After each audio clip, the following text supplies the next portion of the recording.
In today's video, I'll be showing you how to revert to the default icons on the Samsung Galaxy A25 5G.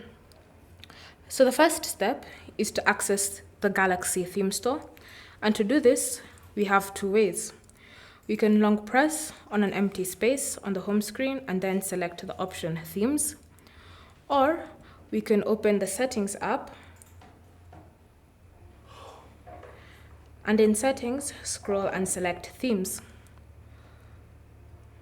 From here, tap on the option Menu, and then select My Stuff.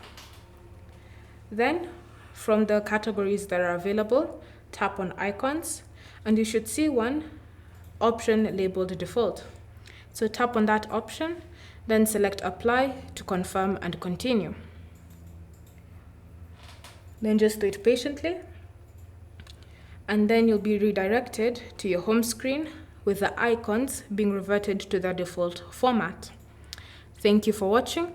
If you have any questions or comments, leave them down below and we'll get back to you.